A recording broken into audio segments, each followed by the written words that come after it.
સંસારી જીવના ભાવ મરણો તારવા કરુણા કરી શરિતા વહાવિશુદાતણી પ્રભુ વીરતે સંજીવની શોષાતી દેખી શરિતને કરુણા ભીના હૃદયે કરી મુનિકુંદ સંજીવની સમય પ્રાભત તણે હાજન ભરી કુંદ કુંદ રચ્યું શાસ્ત્ર સાથિયા અમૃતે પૂર્ય ગ્રંથાધિરાજ તારામાં આવો બ્રહ્માંડના ભર્યા અહો વાણી તારી પ્રશમ રસભાવે નિતરતી મુમુક્ષુને પાતી અમૃત રસયંજલિ ભરી ભરી અનાદિની મૂર્છા વિષતણી ત્વરાથી ઉતરતી વિભાવેથી થંભે સ્વરૂપ ભણી દોડે પરિણતિ તું છે નિશ્ચય ગ્રંથ ભંગ સગરા વ્યવહારના ભેદવા તું પ્રજ્ઞાક્ષિણી જ્ઞાનને ઉદયની સંધિ સહુ છેદવા સાથી સાધકનો તુવાનો જગનો સંદેશમાં વીરનો વિષામો ભવક્લાંતના હૃદયનો તું પંથમુક્તિતણો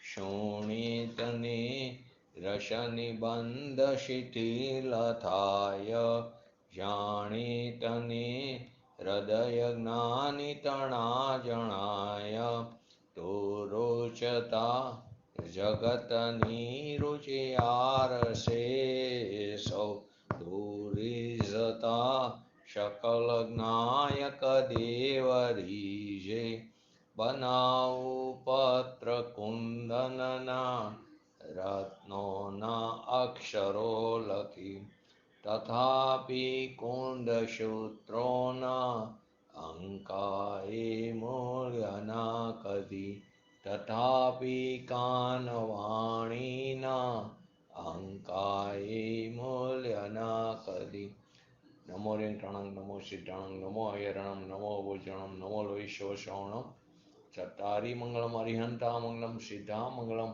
શાહુ મંગલમ કેવલી પંતો ધર્મો મંગલમ ચત્તારી લોકોટમાં અરિહંતા લોકોટમાં સિદ્ધા લોકોટમાં શાહુ લોકોટમાં કેવલી પંતો ધર્મ લોકોટમાં ચત્તારી શરણ ભોજામી અરિહંતે શરણ ભોજામી સિદ્ધે શરણ ભોજામી શાહુ શરણ ભોજામી કેવલી પંતો ધર્મ શરણ ભોજામી ઓમ નમો અરિહંતામ.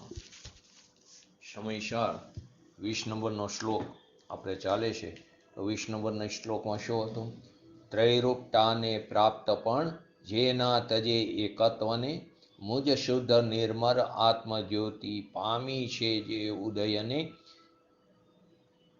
કરીએ અમે અનુભવ સદા ચૈતન્યમય એ જ્યોતિનો નહીં નહીં કદાપી અન્યથા છે સાધ્ય કો સિદ્ધિ જો. તો તેની અંદર છેલ્લે આપણે એક કડી વાંચીને આપણે પૂરો કર્યો તો સ્વાધ્યાય અનુભવ રત્ન ચિંતામણી અનુભવ હે રસકૂપ અનુભવ માર્ગ મોક્ષનો અનુભવ મોક્ષ તરુ. એમાં છેલ્લે આગળ એ પણ વાત કરી હતી વસ્તુ વિચાર ધ્યાતે મન પાવે વિશ્રામ રસ સ્વાદત સુખ ઉપજે અનુભવ યાકો નામ. વસ્તુ વિચારત ધ્યાતે એનો અર્થ શું કર્યો તો ભગવાન ચૈતન્ય જ્ઞાન જ્યોતિ જે પોતાનું સ્વરૂપ છે એ સ્વરૂપનું ધ્યાન કરવાથી વસ્તુ વિચારત એ સ્વરૂપનું ધ્યાન કરતા વસ્તુ વિચારત ધ્યાતે મન પાવે વિશ્રામ એટલે કે જે વિકલ્પ જે છે તે બધા વિલય પામી જાય છે, આરામ પામી જાય છે, છૂટી જાય છે, મરી જાય છે.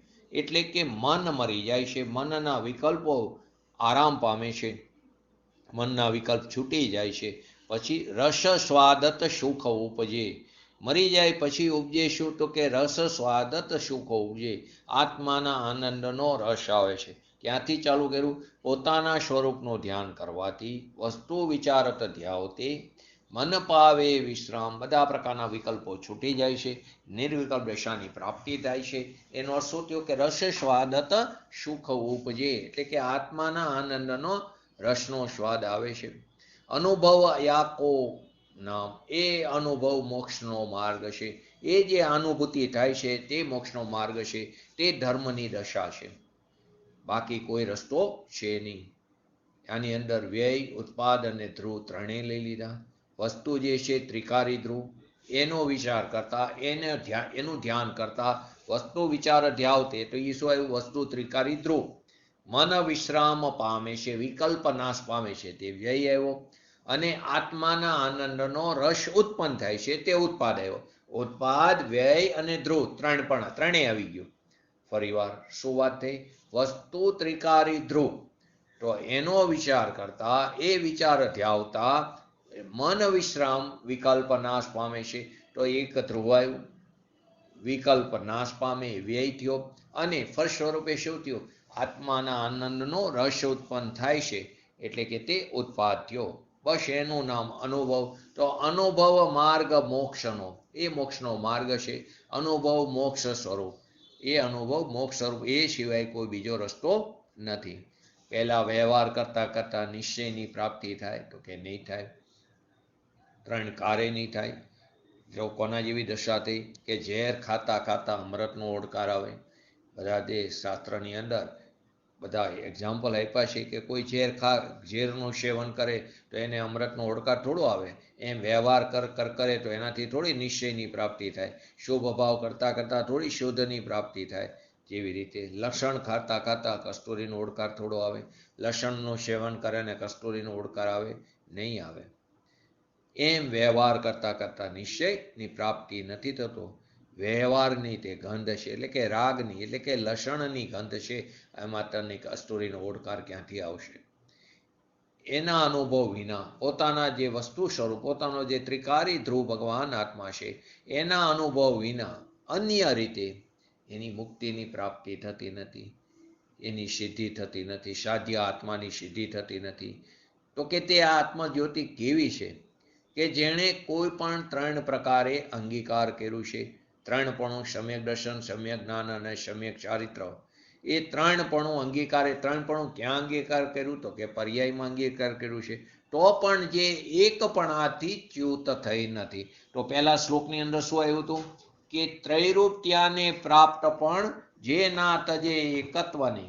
તો ત્રણપણાને પ્રાપ્ત કર્યું પર્યાયમાં, પણ જે ના તજે એકત્વને, મુજ શુદ્ધ નિર્મળ આત્મજ્યોતિ પામી છે જે ઉદયને. તો કે ત્રણપણું, કોઈ પણ રીતે ત્રણપણું, કોઈ પણ પ્રકારે ત્રણપણું અંગીકાર કર્યું છે. સમ્યક દર્શન, સમ્યક જ્ઞાન, સમ્યક ચારિત્ર, એટલે કે નિશ્ચય રત્નત્રયની પ્રાપ્તિ, એ ક્યાં થઈ? તો કે પર્યાયમાં થઈ છે. તો પણ જે એકપણાથી ચ્યુત થઈ નથી, પોતાના દ્રવ્ય સ્વભાવથી, એના એકત્વથી તે ચ્યુત થઈ નથી. ભલે તેને સમજાવવા માટે ભેદ પડ્યા છે ભેદ, પરંતુ અભેદ આત્માની દ્રષ્ટિ કરતા તેમાં કોઈ પણ પ્રકારનો ભેદ નથી. તો દ્રવ્ય સ્વભાવથી, એકત્વથી તે ચ્યુત થઈ નથી. અંદર સાંસ્કૃતિક શ્લોકમાં શું આવે છે?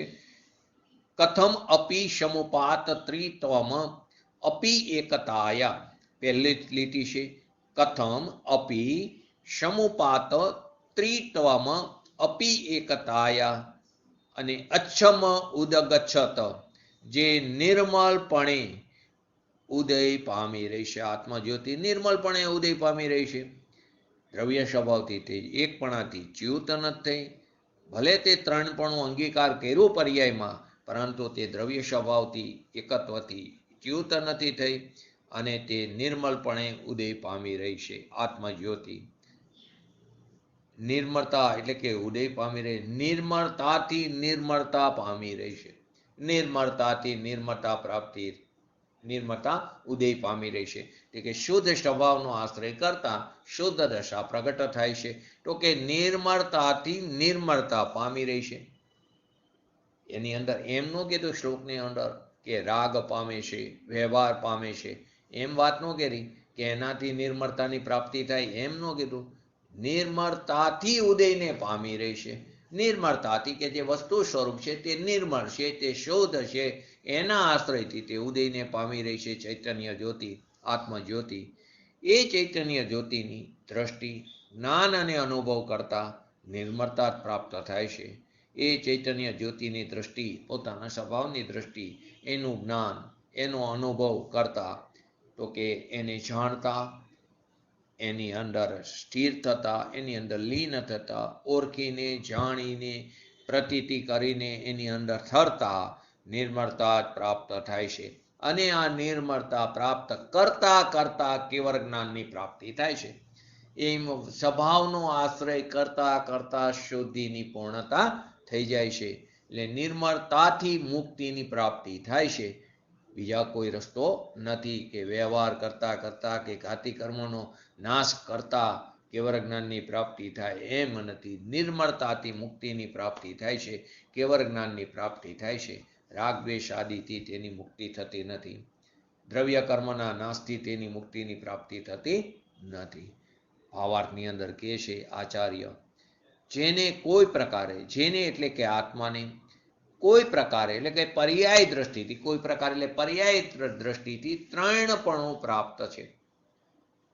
આચાર્ય ભગવંત આપણને સમજાવે છે, જેને કોઈ પ્રકારે એટલે કે જેને એટલે કે આત્માને કોઈ પ્રકારે એટલે કે પર્યાય દ્રષ્ટિથી ત્રણપણું પ્રાપ્ત છે. પર્યાયમાં સમ્યક દર્શન, જ્ઞાન, ચારિત્ર એવા ત્રણ ભેદ પર્યાય દ્રષ્ટિથી જોવામાં આવે છે.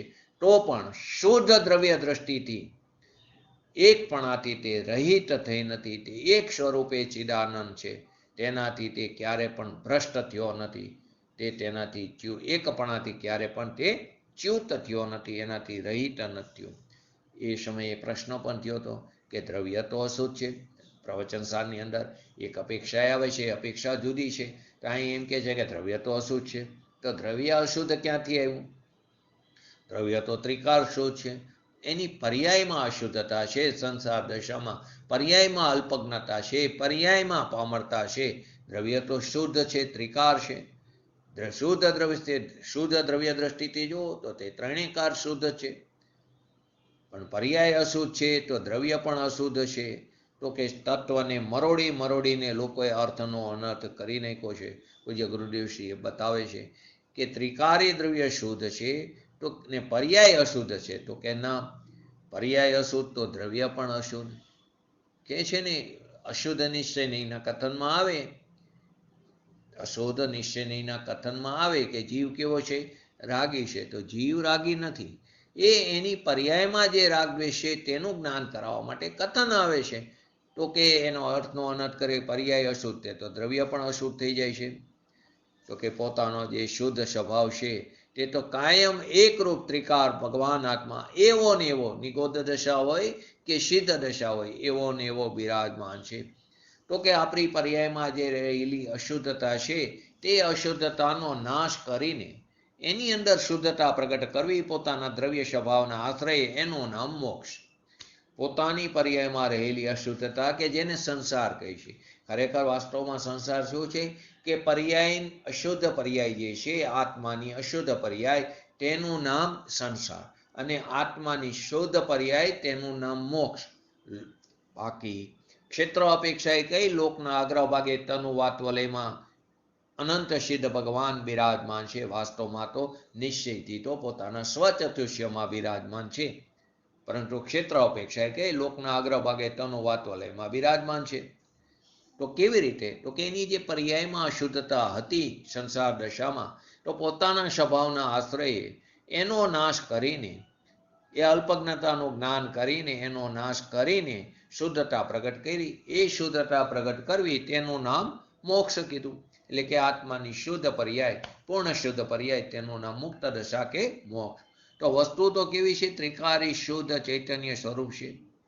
અને તે સિદ્ધ સમાન પરમાત્મા પોતાની અંદર બિરાજમાન છે, પરંતુ આપણને એની ખબર નથી, એની પ્રતીતિ નથી. માટે શું કહીશી કે પર્યાય અશુદ્ધ તો દ્રવ્ય અશુદ્ધ. એ પ્રવચન સારમાં આવે છે, પરંતુ ત્યાં અપેક્ષા જુદી છે. તો જ્યાં જે અપેક્ષા હોય ત્યાં તે રીતે સમજવું જરૂરી છે. તો કે શુદ્ધ દ્રવ્ય દ્રષ્ટિથી તો કે વસ્તુ જે છે સત, તે કે જે શુદ્ધ છે, જે એકપણાથી ક્યારેય રહિત થઈ નથી, એ ભગવાન આત્મજ્યોતિ કોઈ દી ત્રણ પ્રકારે નથી થઈ અને તે એકપણાથી રહિત નથી થઈ. તે એકરૂપ વસ્તુ છે. પર્યાયમાં ત્રણ પ્રકાર દેખાય છે. પર્યાયમાં ત્રણ પ્રકાર દેખાય છે. એને તો આપણે શું કહીએ? શુદ્ધ સદબોધ વ્યવહારનું કથન છે. પોતાના સ્વમાં ભેદ કરવો, સ્વમાં ભેદ કરવો, એને શું કીધું આપણે? વ્યવહાર કીધો. સ્વમાં ભેદ કરવો અને પર સાથે અભેદપણું કરવું, તે વ્યવહારનું કથન છે. અને સ્વમાં અભેદપણું કરવું અને પરમાં ભેદપણું કરવું, તે નિશ્ચયનું કથન છે. પરંતુ અહીં તો સ્વમાં ભેદ કર્યો, દર્શન જ્ઞાન ચારિત્ર, અને પોતાની પર્યાય છે એમાં ભેદ થયો, માટે સદબોધ કીધું. નિર્મલની વાત છે માટે એને શુદ્ધ કીધું. તો કે શુદ્ધ સદબોધ વ્યવહાર કીધો. તો પર્યાયમાં ત્રણ પ્રકાર દેખાય છે. અને જે અનંત ચૈતન્ય સ્વરૂપ એવા નિર્મલ ઉદયને તે પ્રાપ્ત થઈ રહી છે. કેવી રીતે? કે સ્વભાવનો આશ્રય કરીને. અપતિતમ, ચ્યુત નથી થઈ, તે અપતિત છે, એટલે કે પતિત નથી. તે પતિત નથી થઈ, ક્યારે તે ચ્યુત નથી થઈ, એકપણાથી રહિત નથી થઈ, માટે શું કીધું? અપતિતતમ. અને તમે શ્લોક વાંચો તો એની અંદર આવે અપતિત તમી દમા તમ જ્યોતિ, એટલે કે આત્મજ્યોતિ. પછી આગળ કે છે ગચ્છ દચ્છમ, તો કે એકપણાથી રહિત નથી, તે પતિત નથી થઈ. પોતાના શુદ્ધ દ્રવ્યથી તે ક્યારે એકપણાથી રહિત નથી થઈ. પતિત એટલે કે તે પડી નથી. એવો જે અનંત ચૈતન્ય સ્વરૂપ નિર્મલ ઉદયને તે પ્રાપ્ત થઈ શકી છે. પર્યાયમાં ત્રણ પ્રકાર હોવા છતાં પણ શુદ્ધ દ્રવ્યમાં એકપણાથી તે ક્યારેય રહિત નથી. એવી આત્મજ્યોતિને, એવી આત્મજ્યોતિ કોણ કહે છે? પંચમહારાના મુનિરાજ કહે છે. પંચમકારના સંત, પંચમકારના મુનિરાજ શું કહે છે? એવી આત્મજ્યોતિનો અમે નિરંતર અનુભવ કરી રહ્યા છીએ. નિરંતર એમની દ્રષ્ટિ જ્ઞાયક તરફ ટકેલી છે. એમની પરિણીતિ નિર્મલ રૂપે પરિણમી રહી છે. ઉપયોગ ભલે શુભ હોય, પરંતુ પરિણીતિ તો જ્ઞાયક તરફ ટકેલી છે. આ પંચમહારાના સંત કહે છે, જે દિગંબર સંત વનવાસી છે, કે અમે તો નિરંતર અનુભવ કરીશું. તો કે પ્રશ્ન કરે, આત્માનો અનુભવ કરે છે તો ખબર પડી જાય? તો કે હા, ખબર પડે. કેમ ન પડે? સમ્યક દર્શન ભલે સૂક્ષ્મ, જ્ઞાન સૂક્ષ્મ, પણ સૂક્ષ્મ પણ એ તો વેદનમાં એ તો પ્રત્યક્ષ આવે ને. ભલે સૂક્ષ્મ છે પણ એ તો પ્રત્યક્ષ. ભલે આમ નજરે નથી પડતું. જેવી રીતે આંધ્રો જે છે તે સાકર ખાય તો વેદનમાં થોડું પરોક્ષ છે, વેદનમાં તો પ્રત્યક્ષ છે. ભલે એને દેખાતી નથી સાકર, પણ સાકરનું વેદન તો એને પ્રત્યક્ષ થાય છે ને. એનો રસ આવે છે ને. તો કે ભલે તેને વેદનમાં પ્રત્યક્ષ છે, ભલે એને દેખાતું નથી, પરંતુ વેદનમાં તો કેવું છે? પ્રત્યક્ષ છે, થોડું પરોક્ષ છે.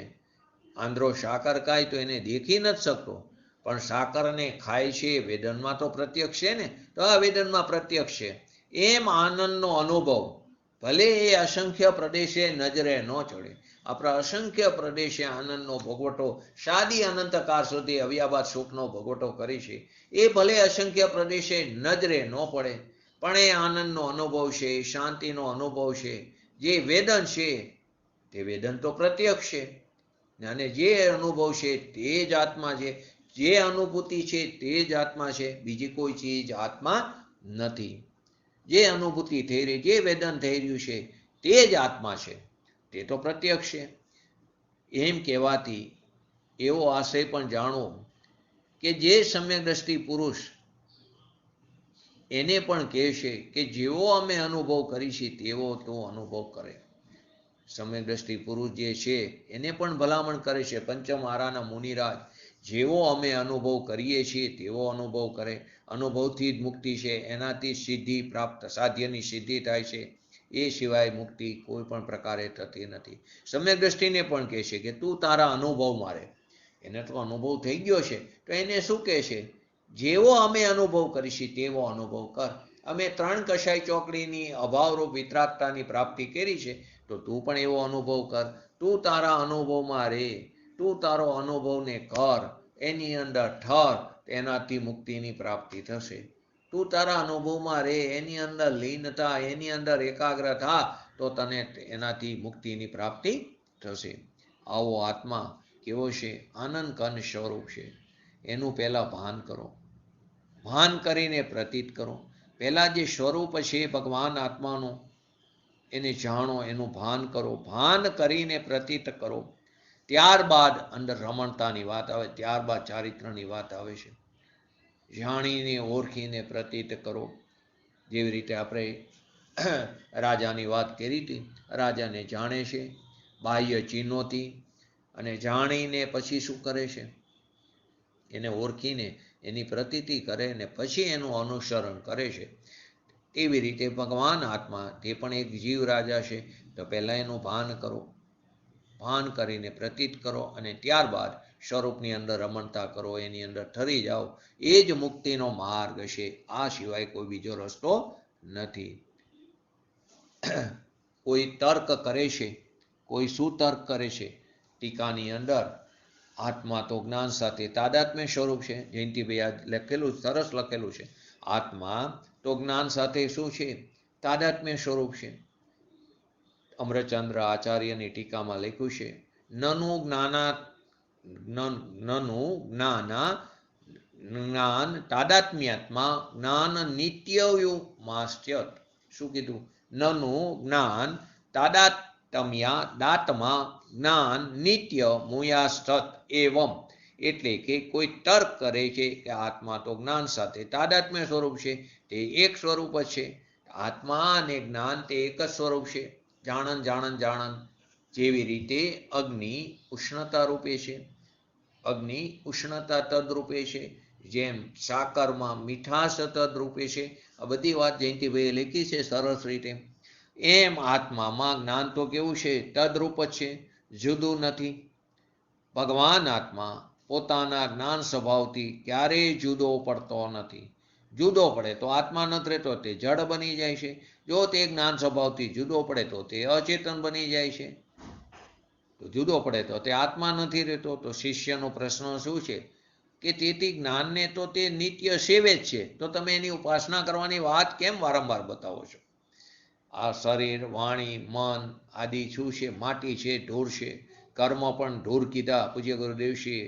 આ પુણ્ય પાપ આદિના જે વિકલ્પ છે, શુભાશુભ ભાવ છે, એ કૃત્રિમ છે. એ કંઈ આત્મામાં નિત્ય રહેનારી ચીજ નથી. કેમ કૃત્રિમ કીધા? કે તો પર્યાયમાં છે, બીજા સમયે એનો વ્યય થઈ જાય છે. એ કંઈ કાયમ આત્મામાં, એક આત્માનો ત્રિકારી સ્વભાવ નથી, નિત્ય સ્વભાવ નથી. એ આત્મામાં નિત્ય રહેનારી ચીજ નથી.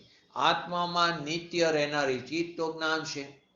કેમ કે દ્રવ્યના પૂરા ભાગમાં અને દરેક અવસ્થામાં જોવા મળે, એને તો ગુણ કહે છે. તો જ્ઞાન તો ગુણ છે. તો કે દ્રવ્યના પૂરા ભાગમાં, એટલે કે પૂરા ક્ષેત્રમાં ને દરેક અવસ્થામાં, કોઈ પણ અવસ્થા હોય તો તે તેની સાથે સોનું હોય તો એવું હોય કે ઘરેણા બને ત્યારે જ પીરાશ હોય, લોકરમાં મૂકી દો, પહેરો તો જ પીરાશ હોય, લોકરમાં મૂકો તો પીરાશ ન હોય. જ્યાં જ્યાં સોનું છે ત્યાં પીરાશ હોય, ચરકાટ હોય, ભારેપણું હોય. જ્યાં જ્યાં સાકર છે, સાકર ડબ્બામાં મૂકી હોય તેના ગળપણ એનાથી છૂટું પડી જાય, અને જ્યારે સ્વાદ લો ત્યારે જ ગળપણ આવે. એમ નથી. જ્યાં જ્યાં સાકર છે ત્યાં ગળપણ છે, જ્યાં જ્યાં લીંબુ છે ત્યાં ખટાશ છે, જ્યાં જ્યાં અગ્નિ છે ત્યાં જ ઉષ્ણતા છે. તો આત્મામાં તે નિત્ય રહેનારી ચીજ તો શું છે? જ્ઞાન છે. આત્મા એટલે કે દ્રવ્ય અને ગુણ વચ્ચે કેવો સંબંધ છે? નિત્ય તાદાત્મ્ય સંબંધ છે, એક રૂપે છે. તો જ્ઞાનનું તો આત્મા નિત્ય સેવન કરે જ છે, આત્મા તદરૂપે જ છે. તો શિષ્યનો પ્રશ્ન એ છે કે તો તમે તેને જ્ઞાનની ઉપાસના કરવાની શિક્ષા કેમ આપવામાં આવે છે? તેને જ્ઞાનની ઉપાસના કરવાની શિક્ષા કેમ આપવામાં આવે છે? તે તો એક રૂપે છે. આત્મા જ્ઞાનની સેવા જ કરે છે, જ્ઞાનનું જ નિત્ય સેવન કરે છે. કેમ કે જ્ઞાનને છોડીને આત્મા અન્યપણે તો રહેતો નથી. જો જ્ઞાનને છોડીને આત્મા અન્યપણે રહે તો તે જડ બની જાય છે, અચેતન બની જાય છે. તો આત્મા તો કેવો જ્ઞાનપણે જ રહે છે. જ્ઞાન અને આત્મા તદરૂપ એક રૂપે રહે છે. તો આત્મા તો જ્ઞાનની સેવા કાયમ કરે છે. રાગ અને પુણ્ય પાપની સેવા કરી છે જીવે અનાદિકાળથી, એ બતાવવા માટે અહીંયા આ વાત બતાવવામાં આવી છે. તો શિષ્યએ તો આ પકડી લીધું. આ જ્ઞાનની તો તે નિત્ય ઉપાસના કરે છે. તો શિષ્ય પણ તો લાયક શિષ્ય હતો. શિષ્યએ એટલું તો પકડી લીધું કે પુણ્ય પાપ આદિના ભાવ તે કૃત્રિમ ભાવ છે, તે આત્મામાં નિત્ય નથી, એની સાથે નિત્ય નથી રહેતા. શરીર, મન, વાણી, કર્મ આદિ નિત્ય નથી રહેતા, એ તો બહાર ચાલ્યા જાય છે. એને કારણે આવે છે ને એને કારણે જાય છે. પોતાની યોગ્યતાથી આવે, એની પોતાની ક્રિયાવર્તી શક્તિથી ક્ષેત્રથી ક્ષેત્રાંતર થઈને આપણી પાસે આવે છે. ખરેખર તો આત્મા એને સ્પર્શ પણ કરતો નથી, એ આત્માને સ્પર્શ કરતા નથી. બંને દ્રવ્યો ભિન્ન ભિન્ન છે, તો બે દ્રવ્ય વચ્ચેનો અભાવ એને આપણે અત્યંતાભાવ કીધો. તો કે એ માટી, ઢોર આદિ નિત્ય નથી રહેતા, એ તો બહાર ચાલ્યા જાય છે. પોતાની યોગ્યતાને કારણે આવે છે અને પોતાની યોગ્યતાને કારણે જાય છે. આવે છે ત્યારે અનુકૂળ સંયોગ હોય તો પુણ્ય કર્મ નિમિત્ત રૂપે છે, પ્રતિકૂળ સંયોગ હોય તો પાપ કર્મ નિમિત્ત રૂપે છે, એ પણ નિમિત્ત છે. ખરેખર તો પોતાની યોગ્યતાથી આવે છે. તો આવા પુણ્ય પાપના વિકલ્પ, બહારની જગતની જે માટી, ધૂળ, એની તો પૂજ્ય ગુરુદેવશ્રીએ વાત જ ન કરો. એ તો પદ્રવ્ય છે, એના પ્રદેશો તો ભિન્ન છે. પરંતુ પોતાની પર્યાયમાં ઉત્પન્ન થતા શુભાશુભ ભાવ, પુણ્ય પાપ આદિના વિકલ્પ એ પણ આત્માની સાથે એક રૂપે રહેતા નથી, કાયમ ટકનારી ચીજ નથી. આટલો તો શિષ્યને ખ્યાલ આવી ગયો, એટલો તો એને પકડ આવી ગઈ. તેને આત્માને જ્ઞાન એક રૂપે રહે છે, તે સદા નિત્ય રહે છે. બંને વચ્ચે નિત્ય તાદાત્મ્ય સંબંધ છે. એ તો જ્ઞાનની સેવા જ કરે છે, જ્ઞાનનું સેવન કરે છે, જ્ઞાનથી જુદો નથી રહેતો. તો પછી તમે કેમ આ પ્રશ્ન, શિક્ષા કેમ આપવામાં આવે છે? એના સમાધાનમાં આચાર્ય ભગવાન કહે છે, તે એમ નથી, તું કહે છે તેમ નથી. તે એમ નથી એટલે તું જે રીતે વાત કરે તેમ નથી.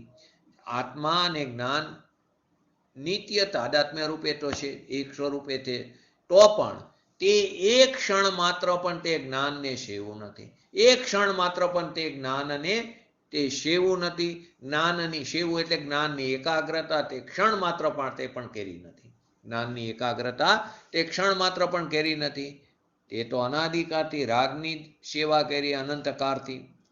દયા, દાન, વ્રત, તપ, ક્રોધ, માન, માયા, લોભ, શુભાશુભ ભાવ, તેની તે સેવા કરી છે. આ જ્ઞાનની સેવામાં તું એકાગ્ર નથી થયો. અન્યની સેવાની તો વાત જ નથી, પદ્રવ્યની કે આ લૌકિકમાં સેવા કરી તે ધર્મ, એ તો વાત બહુ દૂરની રહી ગઈ. પરંતુ તારી પર્યાયમાં ઉત્પન્ન થતા શુભાશુભ ભાવની પણ તે ખરેખર તું એની સેવા કરી શકતો નથી. એ તો તારા માટે પર છે, પણ તે અનાદિકાળથી તે જ કર્યું છે. તે રાગને જ સેવો છે. તે અનાદિકાળથી એક ક્ષણ માત્ર માટે પણ તે રાગ જ્ઞાનને સેવું નથી. એટલે કે એક ક્ષણ માટે પણ તે જ્ઞાનની એકાગ્રતા કરી નથી. અન્યની સેવાની વાત નથી. અન્યની સેવા આત્મા ત્રણ કાળમાં કરી શકતો નથી. અન્યની સેવા કોણ કરે? કોઈ ન કરી શકે. કેમ કે દરેક પદાર્થ કેવા છે? સ્વતંત્ર છે. પરની સેવા કોણ કરે? કોઈ ન કરી શકે. અને અહીં તો અત્યારે લૌકિકમાં કે બધા જન સેવા કરો તે જ ધર્મ છે, તો કે એ સેવા તે સેવા નથી.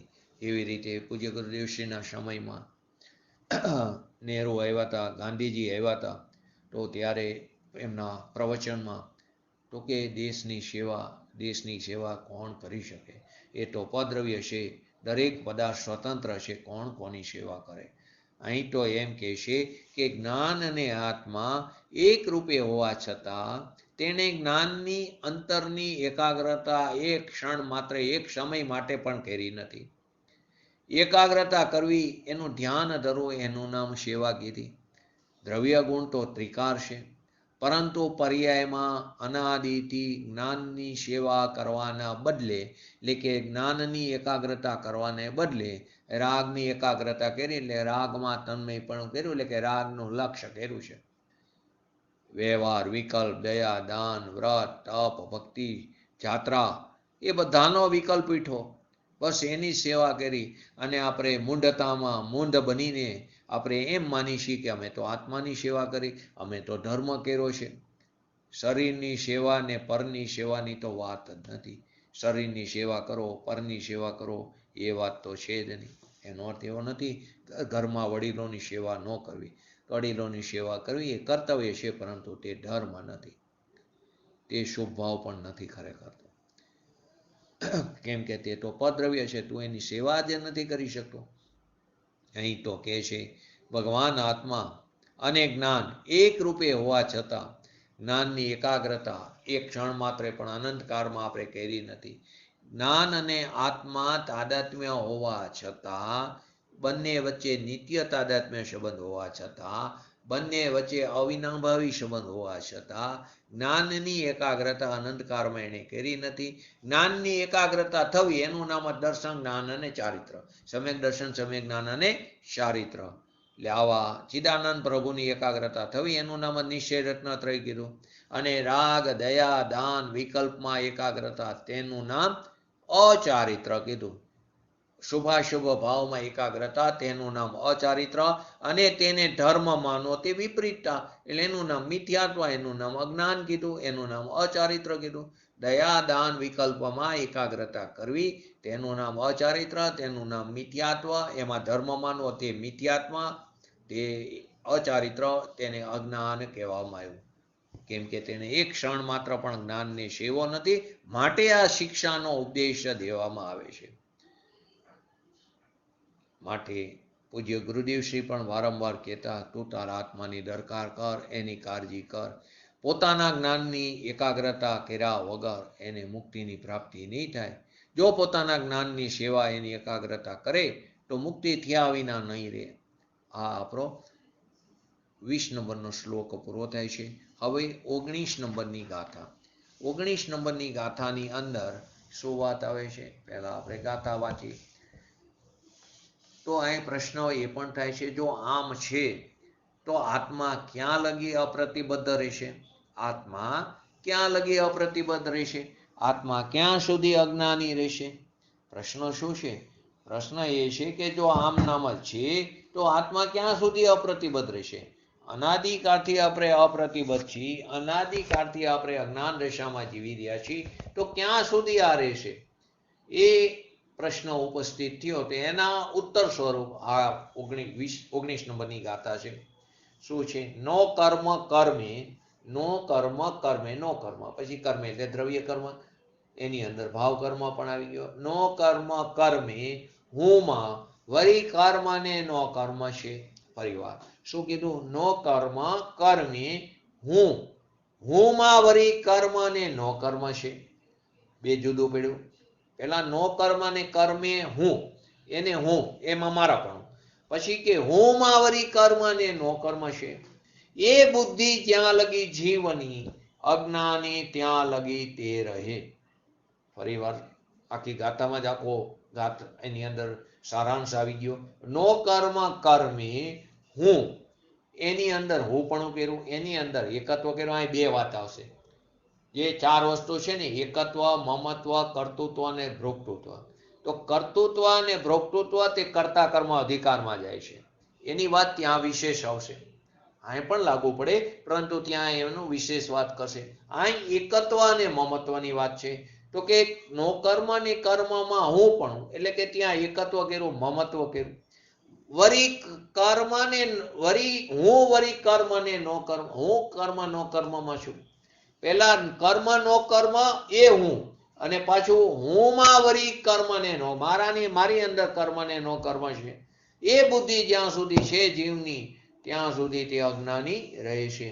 એટલે કે જ્યાં સુધી આ આત્મા જ્ઞાનાવરણી આદિ જે અષ્ટ દ્રવ્ય જે છે, જે પ્રકૃતિ જે છે, મૂળ પ્રકૃતિ, જ્ઞાનાવરણી આદિ દ્રવ્ય કર્મ, મોહ રાગ દ્વેષ આદિ ભાવ કર્મ, તેમાં શરીર આદિ 9 કર્મમાં જ્યાં સુધી જીવ અહમ બુદ્ધિ રાખે છે, મમત્વ બુદ્ધિ રાખે છે, અહમ બુદ્ધિ એટલે એકત્વ બુદ્ધિ રાખે છે, મમત્વ બુદ્ધિ રાખે છે, એમ માનતો રહેશે કે આ જે સર્વ એ હું છું.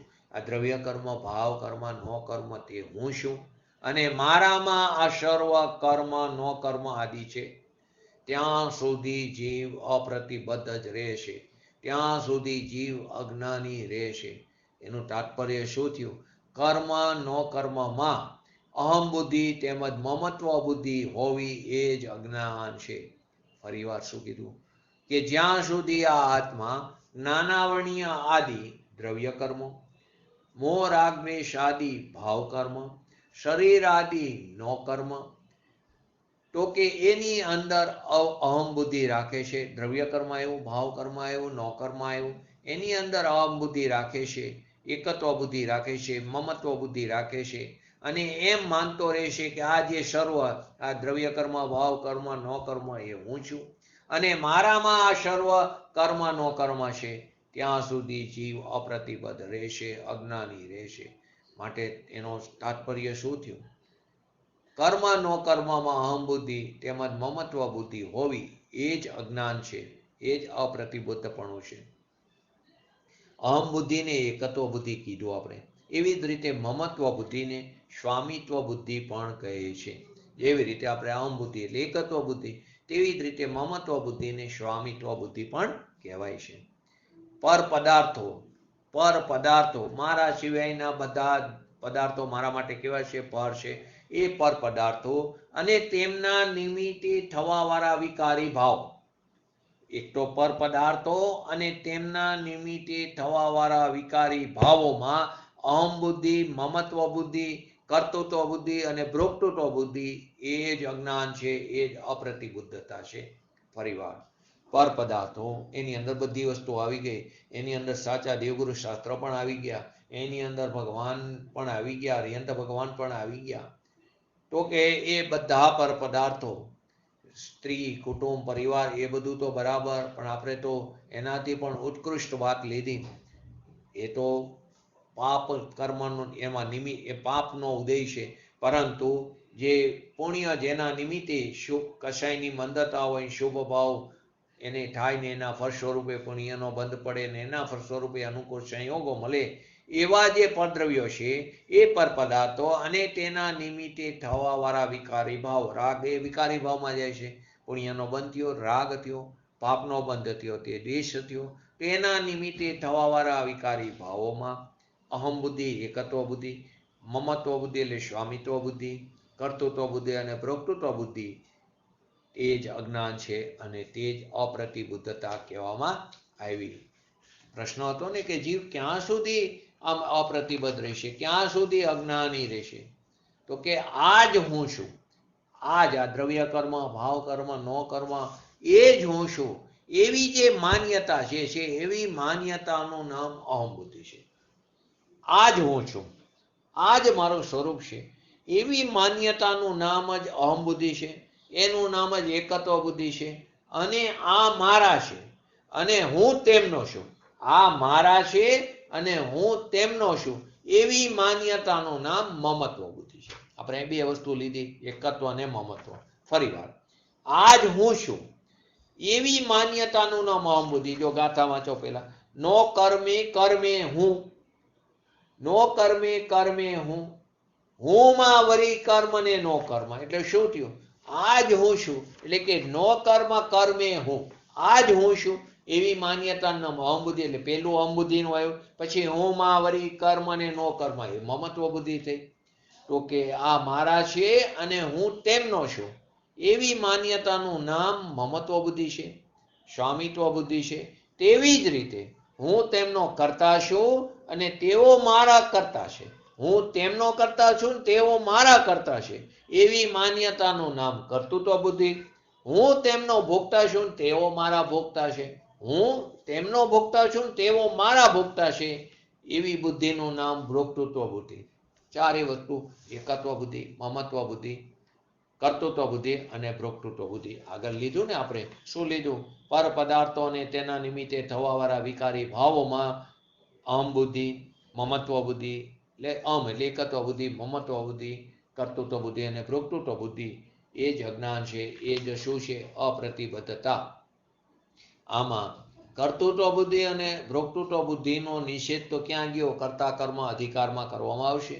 એનો નિષેધ તો કર્તા કર્મ અધિકારમાં વિશેષમાં કરવામાં આવશે. અહીંયા તો આપણે એકત્વ બુદ્ધિ અને મમત્વ બુદ્ધિના સંદર્ભમાં જ વિચાર કરી તે અપેક્ષિત છે, કેમ કે આ 19મી ગાથા ચાલી રહી છે. આ જ કારણે 19મી ગાથામાં અજ્ઞાનીનું સ્વરૂપ સ્પષ્ટ કરતા કહેવામાં આવે છે કે જ્યાં સુધી શરીર આદિ નો કર્મ, શરીર આદિ નો કર્મ તેમજ નાનાવણીય આદિ દ્રવ્ય કર્મ રૂપી પર પદાર્થો, નાનાવણીય આદિ દ્રવ્ય કર્મ રૂપી પર પદાર્થો અને દ્રવ્ય કર્મના ઉદયથી પોતાના આત્મામાં ઉત્પન્ન થતા વિકારી ભાવોમાં એટલે કે નો કર્મમાં એટલે ભાવ કર્મમાં અહમ બુદ્ધિ રહેશે, મમત્વ બુદ્ધિ રહેશે, ત્યાં સુધી આત્મા અજ્ઞાની રહેશે. ફરીવાર શું આવ્યું? 19મી ગાથામાં અજ્ઞાનીનું સ્વરૂપ સ્પષ્ટ કરતા શું કહેવામાં આવ્યું? કે જ્યાં સુધી શરીર આદિ નો કર્મ, શરીર આદિ નો કર્મ છે, તેમજ જ્ઞાનાવર્ણીય આદિ દ્રવ્ય કર્મ રૂપે પર પદાર્થો અને તેના નિમિત્તે એટલે કે દ્રવ્ય કર્મના ઉદયથી પોતાના આત્મામાં ઉત્પન્ન થતા વિકારી ભાવ એટલે કે ભાવ કર્મ, એની અંદર અહમ બુદ્ધિ રહેશે, ત્યાં સુધી આત્મા અજ્ઞાની અપ્રતિબદ્ધ રહેશે. કર્તા કર્મ અધિકારમાં 75મી ગાથામાં વાત આવે છે કે કર્મના પરિણામને અને નો કર્મના પરિણામને જે કરતો નથી, માત્ર જાણે છે તે જ્ઞાની છે. ત્યાં જ્ઞાનીની પરિભાષા અહીં અજ્ઞાની કેમ છે? અહીંયા જ્ઞાનીની વાત કરતા કર્મ અધિકારમાં બતાવે છે. શું કહે છે? કે જે કર્મના પરિણામને અને નો કર્મના પરિણામને જે કરતો નથી, માત્ર જ્ઞાતા એટલે કે જાણે છે, તે શું છે? જ્ઞાની છે. ખાલી મધ્યસ્થ ભાવે સાક્ષી ભાવે તે જ્ઞાતા દ્રષ્ટા રહેશે, તે કેવો છે? જ્ઞાની છે. અહીંયા અજ્ઞાનીની પરિભાષા બતાવવામાં આવી છે. ત્યાં જ્ઞાનીની પરિભાષા 75 નંબરની ગાથામાં કર્તા કર્મ અધિકારમાં બતાવવામાં આવે છે. જો બંને વાતને જો આપણે ભેગું કરીને કઈ જોઈએ તો એમ કહી શકાય કે જે પુરુષ એટલે કે જે જીવલો, જે પુરુષ કર્મમાં અને નો કર્મમાં, કર્મની અંદર બધું આવી ગયું, ભાવ કર્મ પણ આવ્યું, દ્રવ્ય કર્મ આવ્યું, અને નો કર્મમાં, અને જુદું પાડો તો કર્મમાં અને નો કર્મમાં તથા કર્મના ઉદયમાં થવાવાળા પોતાના વિકારી ભાવોમાં, પરિણામોમાં અહમ બુદ્ધિ, મમત્વ બુદ્ધિ, કર્તૃત્વ બુદ્ધિ અને ભોક્તૃત્વ બુદ્ધિ રાખે છે, તે અજ્ઞાની છે.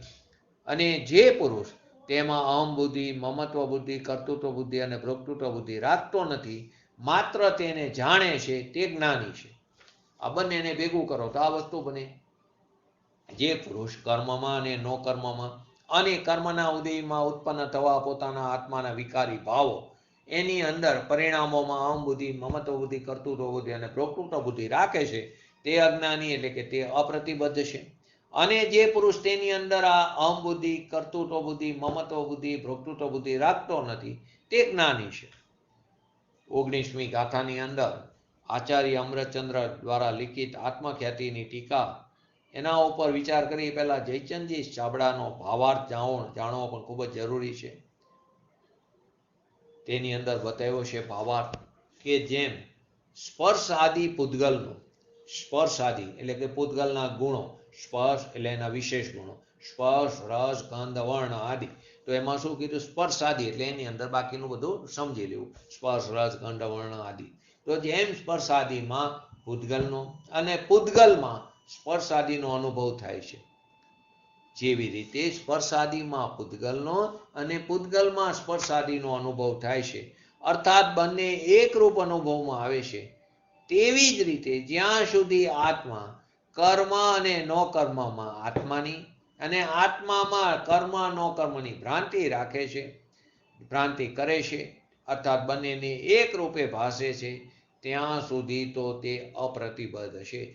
જ્યારે તે એમ જાણે છે કે આત્મા તો કેવો છે? માત્ર જાણનાર છે, જ્ઞાતા જ છે, અને નો કર્મ કેવા છે? તો પૂતગલના છે, ત્યારે તે પ્રતિબદ્ધ થાય છે, ત્યારે તે પ્રતિબદ્ધ થાય છે. ફરીવાર, જેમ સ્પર્શાદિમાં પૂતગલનો અને પૂતગલમાં સ્પર્શાદિનો અનુભવ થાય છે, અર્થાત બંનેને એકરૂપ અનુભવમાં આવે છે, તેવી રીતે જ્યાં સુધી આત્મા કર્મ અને નો કર્મને એની અંદર આત્માની અને આત્મામાં કર્મ નો કર્મની ભ્રાંતિ કરે છે, થાય છે, એટલે કે બંનેને એકરૂપ ભાસે છે, ત્યાં સુધી તે અપ્રતિબદ્ધ છે. અને જ્યારે તે એમ જાણે કે આત્મા તો માત્ર જ્ઞાતા છે, ખાલી જાણનાર છે, કર્મ નો કર્મ તો પૂતગલના છે, ત્યારે તે પ્રતિબદ્ધ થાય છે. ફરીવાર એને બીજા એક્ઝામ્પલથી સમજીએ, પછી પૂતગલનો સમજીએ. એમાં એક પ્રશ્ન પણ થશે. જેમ દર્પણમાં અગ્નિ જ્વારા દેખાય છે, દર્પણની અંદર અગ્નિની જ્વારા દેખાય, પરિસો હોય અને આગળ કોઈ ગેસ સરકતો હોય તો આપણને શું દેખાય? દર્પણમાં અગ્નિની જ્વારા દેખાય છે. ત્યાં એમ સમજાય કે જ્વારા તો ક્યાં? દર્પણમાં નથી. ત્યાં તો એની બધી ખબર આપણને પડે તો કે જ્વારા તો અગ્નિમાં જ છે, દર્પણમાં પેઠી નથી. અને જે દર્પણમાં દેખાય છે તો દર્પણની સ્વચ્છતા છે, કેમ કે આપણે હવે સ્વપ્રકાશકને પણ સમજી ગયા હતા, એ પણ વિષય ચાલી ગયો છે તો ખ્યાલ આવે છે. છઠ્ઠી ગાથામાં પણ આવી ગયું. તો કે જેમ દર્પણમાં અગ્નિની જ્વારા દેખાય છે, ત્યાં એમ આપણને સમજાય છે કે જ્વારા તો ક્યાં છે? એ તો અગ્નિમાં છે, તે દર્પણમાં પેઠી નથી. અને જે દર્પણમાં દેખાય છે તે દર્પણની સ્વચ્છતા છે, તે કોને પ્રસિદ્ધ કરે? દર્પણની સ્વચ્છ સપાટીને પ્રસિદ્ધ કરે છે. તેમ કર્મ નો કર્મ આપણા આત્માની અંદર પેઠા નથી. જેમ અગ્નિની જ્વારા દર્પણની સપાટીમાં પેઠી નથી, તેવી રીતે કર્મ નો કર્મ આપણા આત્મામાં પેઠા નથી. પરંતુ આપણી આત્માની જ્ઞાનની સ્વચ્છતા જેવી છે કે જેમાં જ્ઞેયનું પ્રતિબિંબ પ્રતિભાસ થાય છે, દેખાય છે. એ રીતે કર્મ અને નો કર્મ શું છે? જ્ઞેય છે, પર પદાર્થ છે, તે પરજ્ઞેય છે.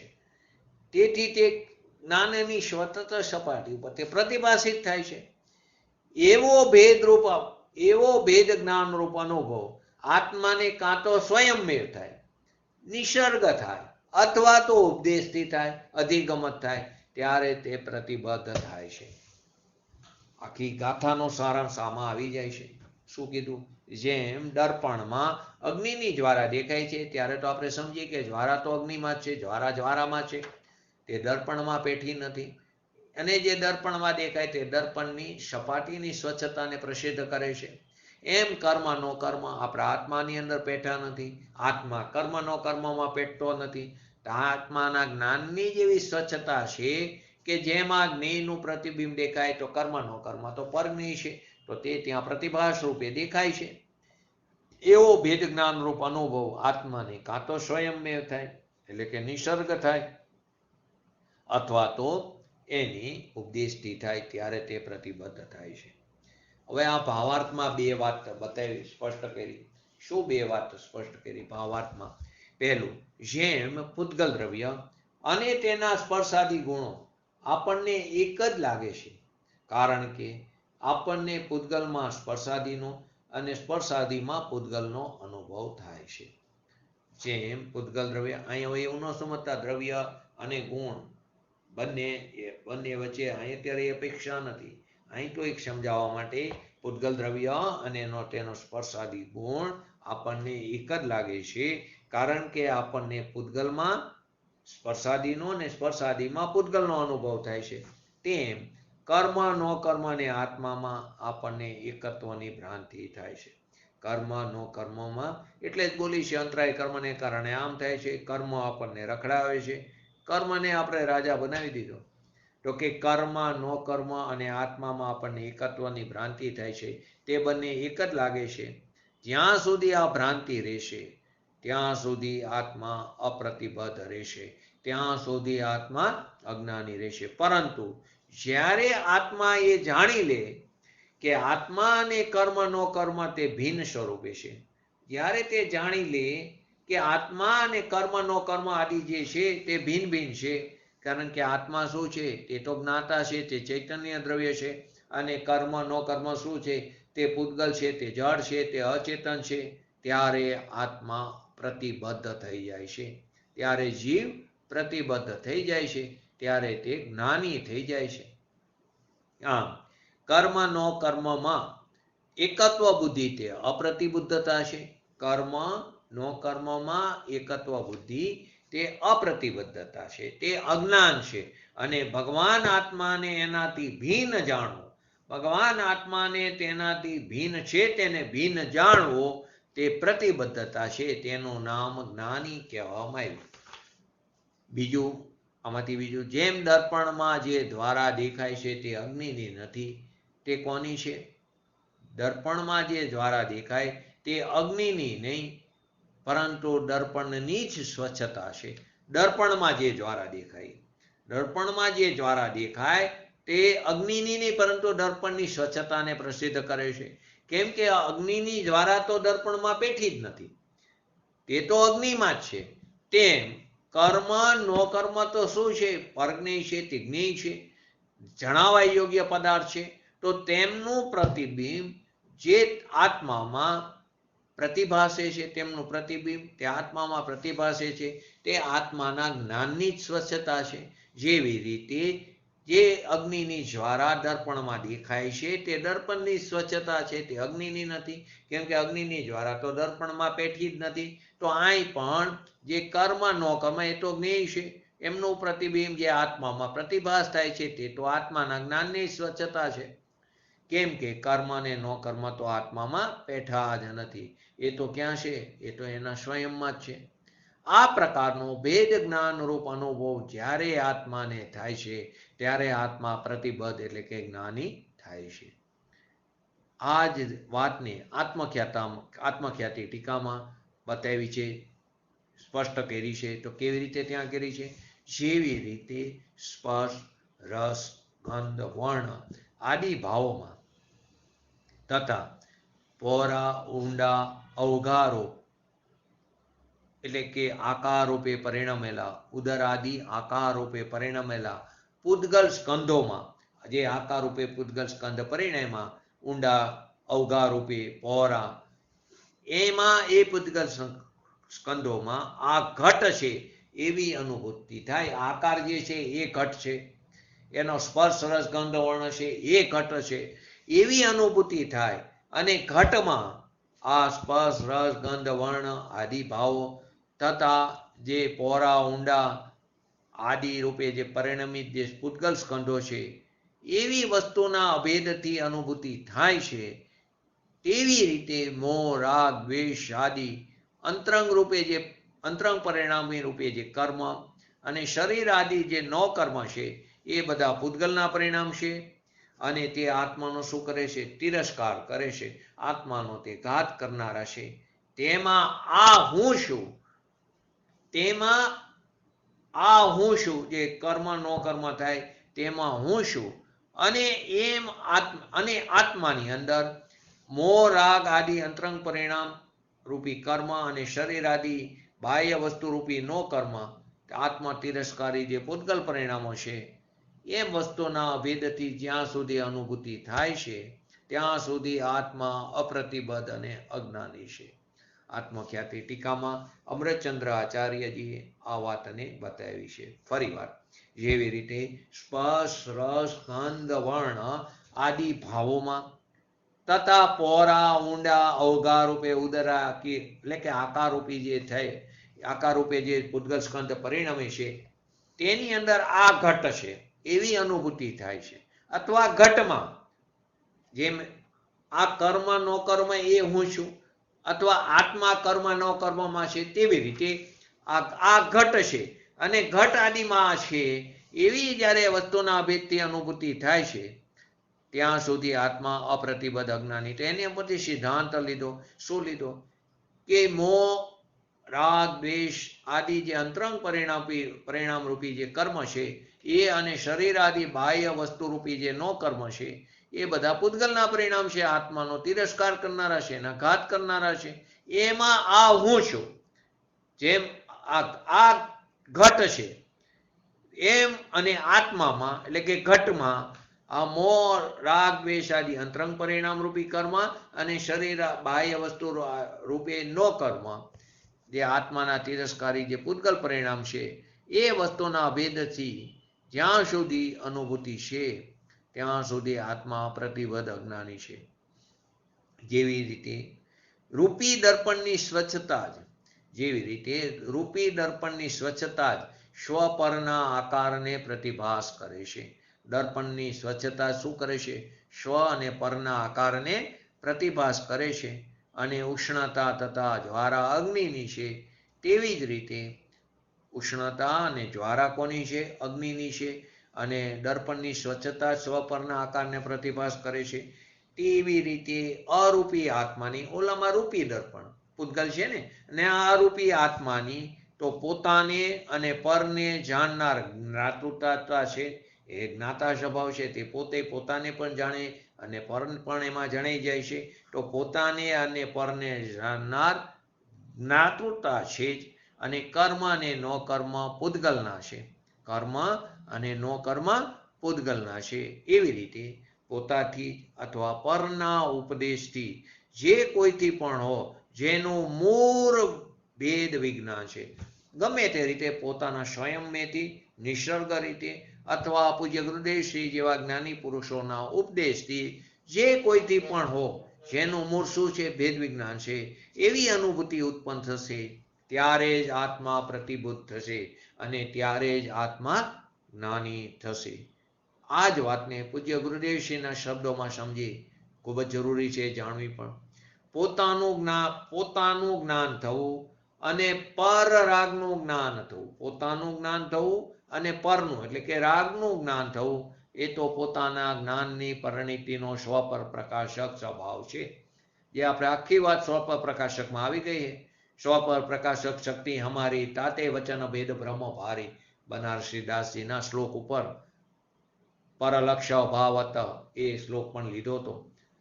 તો કે પોતાનું જ્ઞાન થવું અને પર રાગનું જ્ઞાન થવું, એ તો પોતાના જ્ઞાનની પરિણીતિનો સ્વપ્રકાશક સ્વભાવ છે. રાગ છે માટે રાગનું જ્ઞાન થયું એમ નથી, પરંતુ એ કારે પોતાના જ્ઞાનની પર્યાય સ્વયં રાગના જ્ઞેયાકાર રૂપે પરિણમિત થતી, સ્વયં જ્ઞાનાકાર રૂપે થઈ છે. તે પોતાથી થઈ છે, પોતાનામાં થઈ છે, પર જ્ઞેયથી થઈ નથી. આ વાતની વિગતવાર ચર્ચા પૂજ્ય ગુરુદેવશ્રીના પ્રવચનને આધારે આપણે આવતીકાલે સમજશું. તો આ 19 નંબરની ગાથા, તે ગાથાની અંદર શું આવ્યું, એની ગાથાની અંદર જ આખું હવે ખ્યાલ આવી જશે. નો કર્મ કર્મે હું માં વરી કર્મ ને નો કર્મ છે, એ બુદ્ધિ જ્યાં લગી જીવની, અજ્ઞાની ત્યાં લગી રહે તે રહે. આ 19મી ગાથાનું અધ્યયન કરીને એને યથાર્થ રીતે પોતાના સ્વના લક્ષ્યે વિચારી, ચિંતન કરી, મનન કરી, મંથન કરી અને અમલમાં મૂકી તો આપણને પણ આપણી પર્યાયમાં શીઘ્ર ને શીઘ્ર શુદ્ધતાની પ્રાપ્તિ થશે અને પોતાના સ્વભાવના આશ્રય શુદ્ધિની વૃદ્ધિ કરીને પૂર્ણતાની પ્રાપ્તિ કરી એવી પરમ વિરલ ભાવના સાથે આજનું વ્યક્તિત્વ પૂરું કરું. જય જિનેન્દ્ર. બોલો જીનવાણી સ્તુતિ. બોલો કોઈ પણ બોલો. જયંતિભાઈ કે જાયાબેન.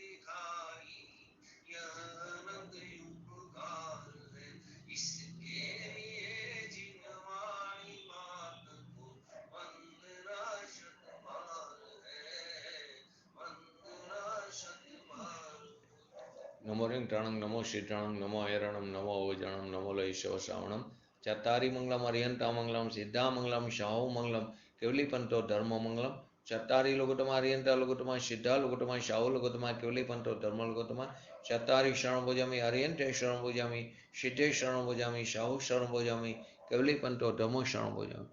બોલીએ શ્રી પંચ પરમેષ્ઠી ભગવંતોનું જય હો. બોલીએ શ્રી જીનવાણી માતનું જય હો. બોલીએ શ્રી પરમ પૂજ્ય પરમ ઉપકારી સદગુરુ દેવનો જય હો. બોલીએ શ્રી પ્રસમૂર્તિ ભગવતી માતનો જય હો. બોલીએ શ્રી સનાતન જૈન દિગંબર ધર્મનો જય હો.